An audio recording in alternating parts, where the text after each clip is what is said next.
Good morning, everybody. So my name is Stefan. I'm coming all the way from Germany to your really nice country. I love to be in Sweden, and thanks Per and Magnus for having me here and organizing everything. So yeah, today I want to speak a little bit about the market, mainly on the PC side.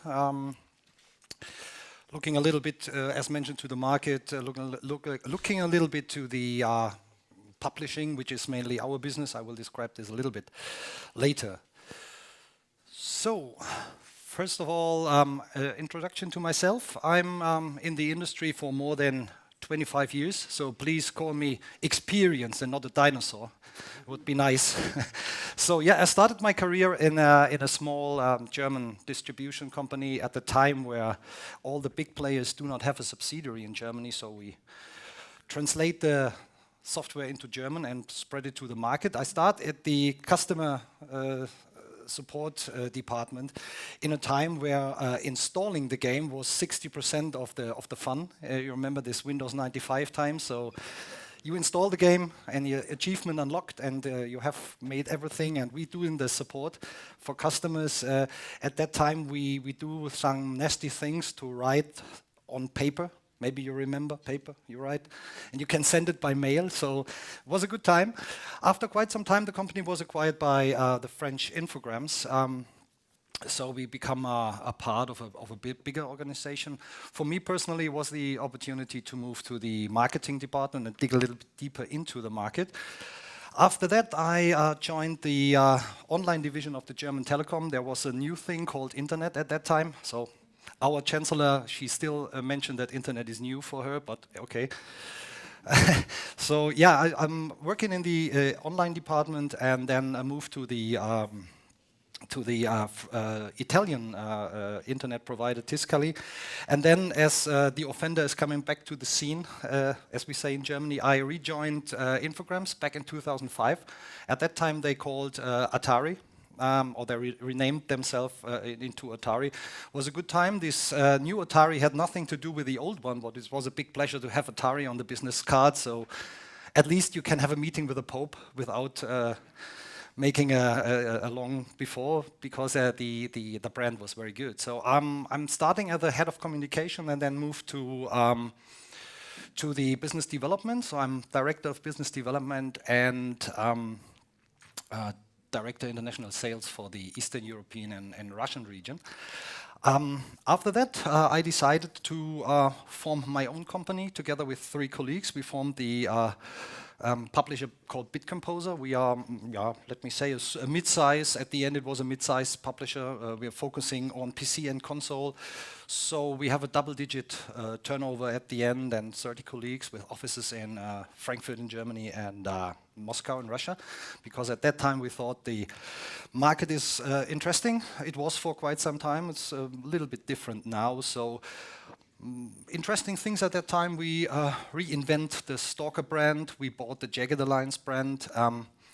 And doing some good business, but at the end, due to different understanding of strategy, my partner from today and we decided to leave BitComposer by the end of 2013. So we found 2tainment, which is we thought it's a cool name because we are 2, and on the other hand, we are concentrating on 2 different businesses. So we have our software business, and we're also looking a little bit in the hardware section.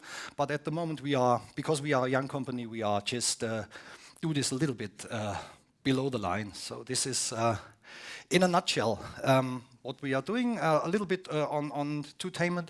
As mentioned, we are an independent entertainment publisher, or let's call it service company, digital distribution support company. We are based in a small city close to Frankfurt. We have a global distribution network to reach all relevant digital and physical channels, but the physical channel is not in a good condition anymore, so we concentrate on digital. We have a global network. We are working with, let me say, roughly 95% of all digital portals. We are experienced, as mentioned. We have some kind of a boutique approach where we can try to concentrate on titles instead of grabbing everything what is around at the market. And yeah, we have a worldwide effective PR marketing and business development network to fulfill our needs. So, to give you, or the next is to give you a little bit insights of the market, mainly on PC. It's completely clear. Normally, if you want to dig into this market on a more intense level, you need at least 1 week for presentation to check all the details. But I try to be in the mentioned time frame here. So I have my iPhone, checking the time, everything is good. So I give you some insights of the market like we see it. So, first of all, the global revenues for video games. This means everything except hardware, so mobile, console, and PC. So you see we have a really impressive number, and everybody knows that even music and movie cannot compete with us, which makes us proud for some kind. So the expectation for 2017 is 91.9 billion, which means that we have a compound annual growth rate of 7.6%, and not many industries have this growth rate, so this is the part where we can be proud. Of course, our market has also some downsides, which I try to discover a little bit later. And now we have a look on the global PC market, where you can see on the PC games, this is mostly premium games, that we have a stable business with a small declining, and a good growth rate on the MMO free-to-play games. So you see that you have declining on the classical PC, which is also our business, but we are not fear about this, because if you normally dig a little bit deeper into these numbers, and if you put Asia out of it, it's completely different. So we have still a solid and good and slightly growing market on the PC premium side, and also without Asia, a good performance on the PC MMO games. And I think it's not necessary to tell you that these are completely different approaches if you are looking for these two types of game. So the top PC genres, like we see it mostly on the digital side, other, it's always cool, 4.5%. So sports racing with 1.3, that's a normal thing on the PC. If you look for the console, it's of course different. The sports and racing genre are much, much stronger on the console side. We have adventure with 9.2%, okay. It's roughly 10%, it does not sound that much, but if you look to the market and 5 years ago or 10 years ago, it's completely not existing on the PC side, so it's one of these genres which have a good reinvention over the last couple of years. The shooter action genre is also in a good position on the PC side. It's stronger on the console, of course, but it's still good. Then we have the survival horror with, according to Alienware, 20.6%. I think the numbers are okay. This genre is we call it a little bit of a fashion genre, so it's hyped at the moment, and maybe in the coming years, depending on the development of the market, this survival horror genre might go a little bit down. And of course, then we have these two most important genres of the PC. It's the role-playing and the strategy simulation, which is on the number 1 and 2 position for the last 10 to 15 years. So it's very solid and very, very good, predictable in hyphens. In the PC business, nothing is predictable for 100%. I think you are aware of it. But as mentioned, it's a very good and solid thing. So let's have a look on the distribution channels. Other. It's my favorite. So this information is now from our business, so it might change depending on the lineup for different publishers. I will describe this a little bit later. So on number 5 we have Gamersgate, then Greenman Gaming, The Humble Store, GOG.com, and I think it's not a surprise who is number 1. And yeah, it depends a little bit on your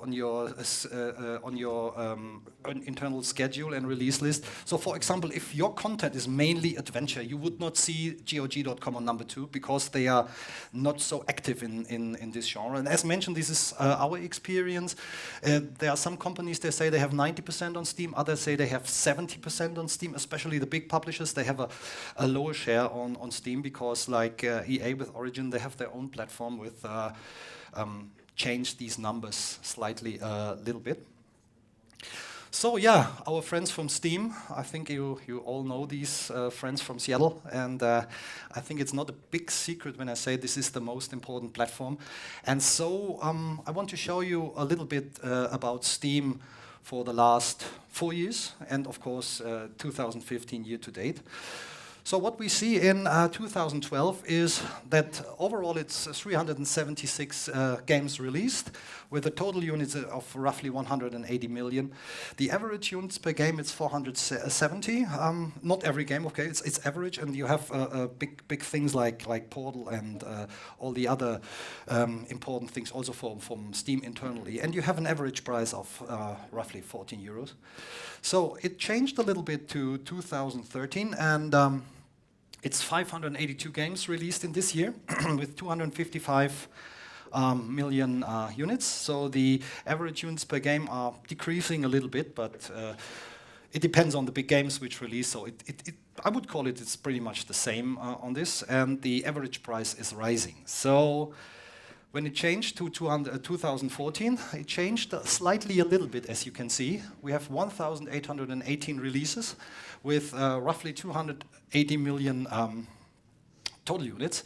And you see that it's less than a half average units per game and an average price of 13.45. And then, not surprisingly, the year to date, it's beginning of February, we see 2,050 and then a decrease of the average units, a decrease of the average units per game, and the price is going down. Normally, if you see these numbers, you should immediately stop developing PC games. It looks like a bloodbath, but it's not. We can discuss this a little bit more in detail in the Q&A session, but honestly, since Steam opened their doors a little bit for more or less everybody, a lot of companies putting their old stuff, their back catalog on the platform. So, of course, there is a more competition, there is a harder fight for the customers, but on the other end, Steam, registered and active users on Steam, which is at the moment between 140 and 150 million active users, and everything is rising, so the numbers look worse than they are. On the other hand, Steam is a really interesting platform. You have slightly more control compared to the mobile, but on the other hand, the clients or the customers from Steam, they are willing to spend money, and so the numbers, as mentioned, look worse than they are. So this, I try to come to the next topic, which is the publishing. The bad word publishing or the good word publishing is depending on the point of view, and the pros and the cons. And if you have seen that Steam is in that situation, that it's even more competitive, and then maybe you as a developer think about maybe somebody can help me and help me to bring the games to the market, help me to spread around the word of the game. And so just on a few slides, I want just to have a look on the publishing pros and cons according to our experience. So first of all, the challenge.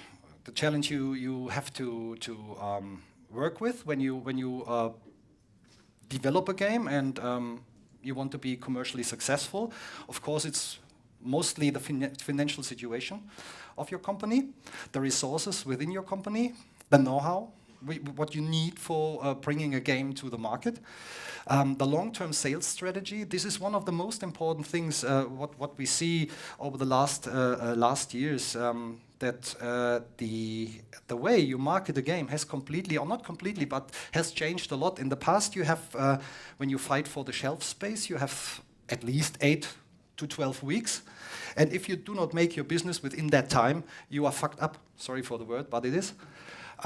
But these days, and this is one of the big advantages, there are some disadvantages with Steam and the digital distribution, but the advantage is that you have a long tail. And we were surprised since we start to work with Steam. Our first title with Steam was the second add-on on Stalker, so we work with Steam closely since the beginning of 2010. And we were always very surprised about the long tail and the ongoing sales. Normally you imagine there are coming a lot of new titles, and normally your old title should be down in the dumps and not selling anything, but it's completely wrong. But on the other hand, the long-term sales strategy on Steam is challenging you to continue to work constantly on this thing and not thinking, okay, I release my game and the rest is just collecting the money. It could happen, but it's very rare. So you need a long-term sales strategy. This is one of the biggest challenge if you think about publishing, yes or no. You need to have the resources. On the other hand, the contacts, just have a call with Steam is a thing of 5 minutes.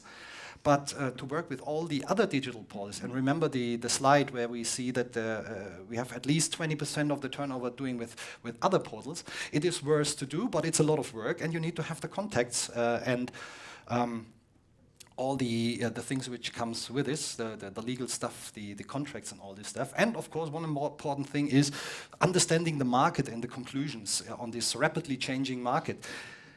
Despite the fact that the PC is a very stable and a very good business, things are changing.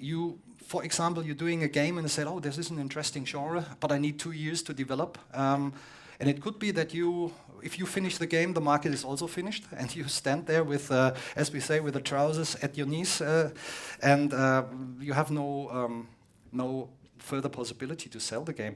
And therefore, the understanding of the market and the conclusions is a very important thing, but it's also very time-consuming. So, let's go to the pros of these things. The financial security is a big pro if you work with a good partner. The marketing capabilities, the sales capabilities, the strategy, and I mean most of the time the sales strategy. The support a publisher can bring to you, the network, and of course the legal support. And some of the underestimated things you can really, I don't want to say a rude word, but you can really have really a downtime if you do not have the legal under your control. And of course, definitely there are cons also. In a view of a developer. It's of course the lower revenue share, which is I think the biggest disadvantage on that business. The freedom, it depends on what publisher you're working with. Some of these guys, some of our friends give you freedom, the other give you almost no freedom and put a lot of pressure onto you. Then the IP rights. It's a very important thing also to grow the value of your company, and if you have a company with some good IPs, you have definitely a better position to discuss with various publishers. And the learning curve. So if you're doing the self-publishing and you go through this thing, you have a learning curve which is good for you in the future. That's a very important thing. So, coming to a short outlook of the market, especially the PC market, Quo Vadis games market. Let's look at the challenge of this. You have maybe heard of the so-called indie apocalypse. The platform is flooded with a lot of games.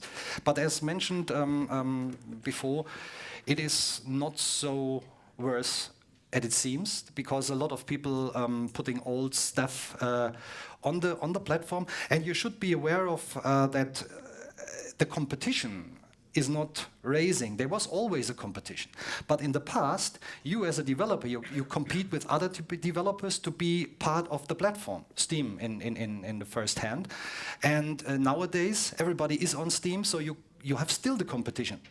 Competition is not new, so I would not call it an apocalypse. The business is more, it's getting harder, but there's not an apocalypse. Is it a flooded market? Steam, the new app store, you heard it many times when you are surfing around in the internet. And is it a dying platform? I would say no, it's not.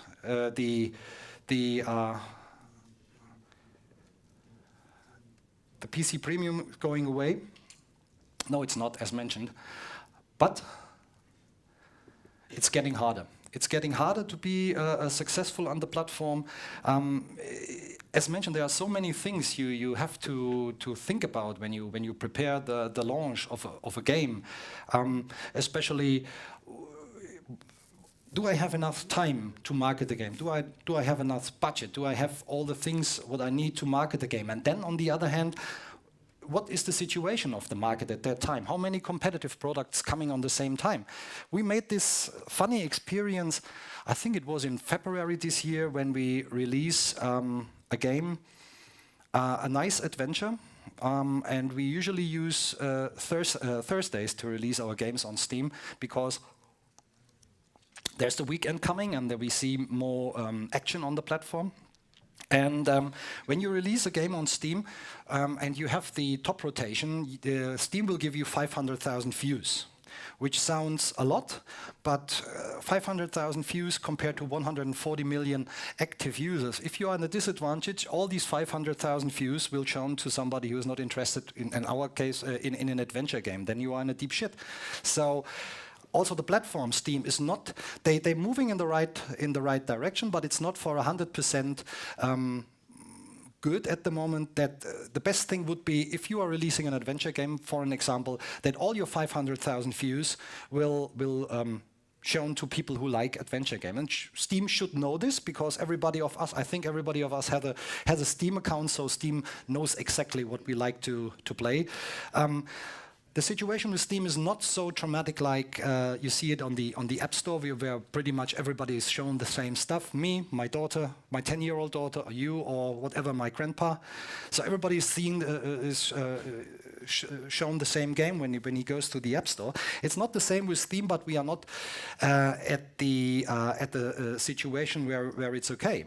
So we release our adventure game on a Thursday, and unfortunately we have 21 releases on the same time. So you can imagine what happened to our adventure game. It's just 1 or 2 hours, all our 500,000 views were gone. We see a very good retention rate. You can see it in the Steam backend, how many people has seen your page and how many click on the details.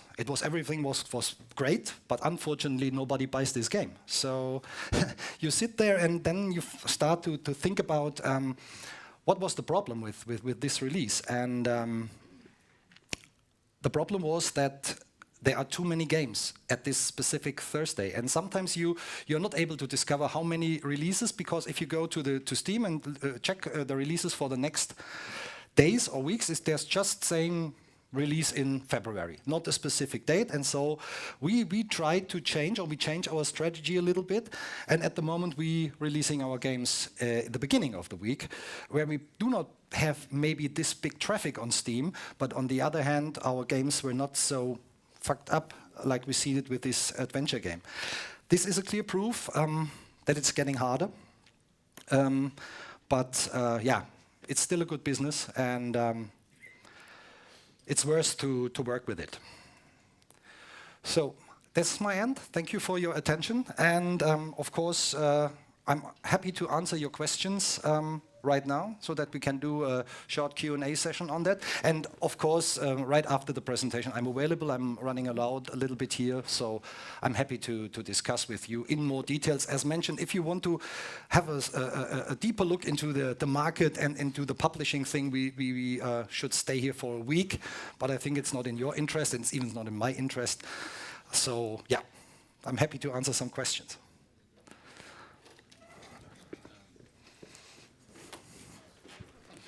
I actually got 2 questions, but I'm going to take one, and if someone else wants to ask a question, we'll take that and see if we've got time. So the first one being about Steam and how they implemented systems for like tagging and more like usability to find games they have played, sort of. Have those features helped in increase sales of your games? Have you found that? Yeah, definitely. It's a little bit, you should also have this in the relation that more games are released. So it helps a lot, but you do not see the result like this. It helps you to justify at the moment. So they are not at the end, they need to do more, and to do more segmentation of the user to show them the right content. Because they know, as mentioned, they know what you like. All right, thank you. Do I have time for another question, or feel free? Anyone else?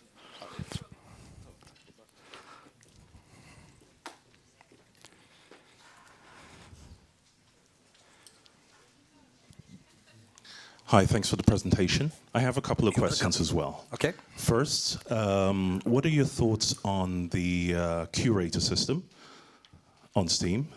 Secondly, what strategies do you have for, I know you mentioned the fact that the market or Steam is oversaturated. What strategies would you suggest people employ? Yeah. So first, the curator system. It's a good thing, and you can see it also on other digital platforms like Spotify that you can follow. And once you find somebody, you get the feeling, oh, this guy has exactly showing me only my things what I like. The curator thing is, from the business point of view, better for the customer instead of us.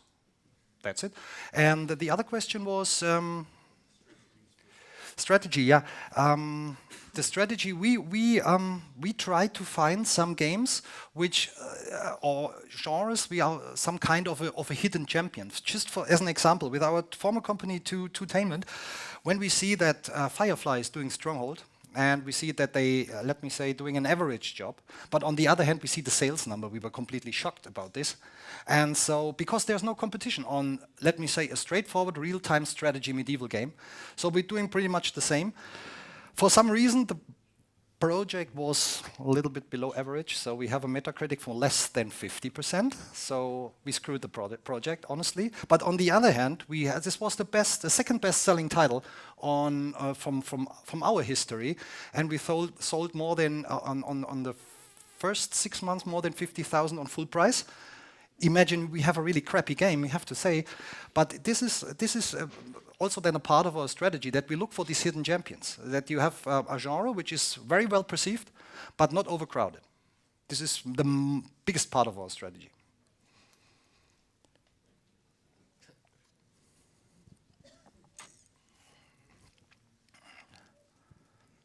Okay, you mentioned that you have a good relation with Steam. Yeah. I would like to know how the specifics regarding contracts work. For instance, if I'm going to publish my game with you, so you have probably a share and Steam takes a share as well. Yeah. So can you tell us the magic numbers? How much of the cake do you guys eat?